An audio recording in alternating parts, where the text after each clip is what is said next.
ধন্যবাদ ভিডিওটি দেখার জন্য। আজকের বিষয়ে পাকারিং। তো আজকে আলোচনা করব গার্মেন্ট ইন্ডাস্ট্রিতে পাকারিং কাকে বলে, পাকারিং কেন তৈরি হয়, কিভাবে পাকারিং এর সমস্যা আমরা রোধ করতে পারি। পাকারিং গার্মেন্টস ইন্ডাস্ট্রিতে একটি সাধারণ সুইং ডিফেক্ট।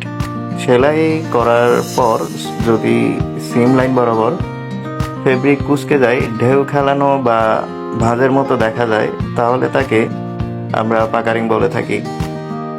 পাকারিং এর কারণে গার্মেন্টের অ্যাপিয়ারেন্স, ফিট এবং ওভারঅল কোয়ালিটি খারাপ হয়ে যায়। সাধারণত পাকারিং এর কারণগুলোর মধ্যে রয়েছে আনইভেন থ্রেড টেনশন, অর্থাৎ একটি থ্রেড ঢিলা অন্যটি টাইট। যদি আরও সহজ করে বলি যে নিডেলের থ্রেড অনেক বেশি টাইট এবং ববিনের থ্রেড অনেক বেশি ঢিলা, বা নিডেলের থ্রেড অনেক বেশি ঢিলা এবং ববিনের থ্রেড অনেক বেশি টাইট। পাকারিং হওয়ার পরের কারণটি হচ্ছে ভুল নিডেল ও থ্রেড সিলেকশন, অর্থাৎ ফেব্রিক স্টিচ টাইপ বা প্রোডাক্টের রিকোয়ারমেন্ট অনুযায়ী সঠিক নিডেল বা থ্রেড ব্যবহার না করা। তারপরের কারণটি হচ্ছে ফেব্রিকের আনইভেন ফিডিং, অর্থাৎ সেলাইয়ের সময় উপরের ও নিচের ফেব্রিক যদি একই গতিতে ও সমানভাবে না এগোয়, তখন সেটাকে আনইভেন ফিডিং বলা হয় এবং এর কারণে পাকারিং তৈরি হয়। তারপরের কারণটি হচ্ছে বেশি স্টিচ ডেন্সিটি, যেটাকে আমরা এসপিআই বলে থাকি। অর্থাৎ যখন 1 ইঞ্চিতে বেশি স্টিচ দেওয়া হয়, তখন থ্রেড ফেব্রিককে বেশি টেনে ধরে রাখে, কিন্তু ফেব্রিক সে জায়গায় স্বাভাবিকভাবে ফ্ল্যাট থাকতে পারে না, ফলে ফেব্রিক কুঁচকে গিয়ে পাকারিং হয়ে যায়।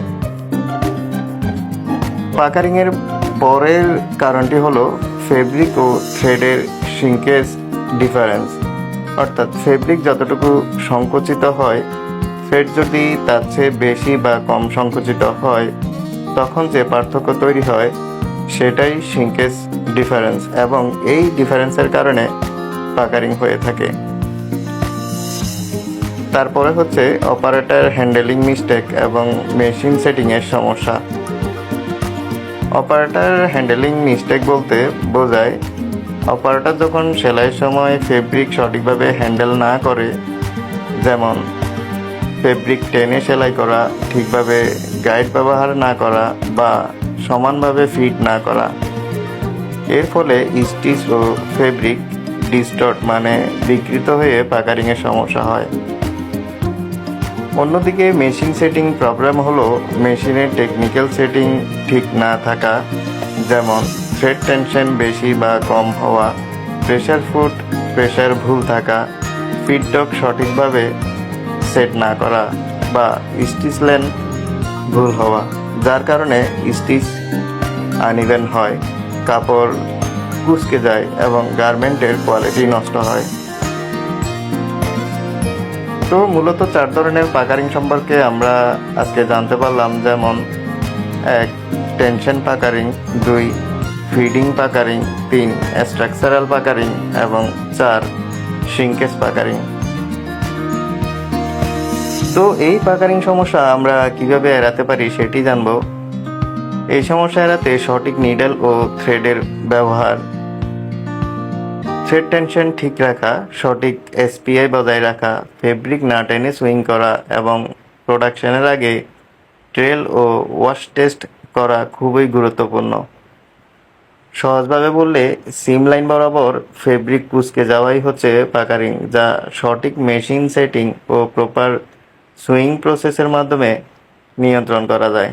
এটি যদি আপনার ভালো লেগে থাকে এবং তথ্যবহুল মনে হয়, তাহলে একটি লাইক, কমেন্ট ও শেয়ার করে আমাদের উৎসাহিত করুন।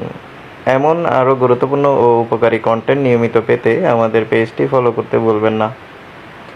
আপনার একটি ফলো এবং শেয়ার আমাদের আরও ভালো কন্টেন্ট তৈরি করতে অনুপ্রাণিত করবে ইনশাল্লাহ। ধন্যবাদ।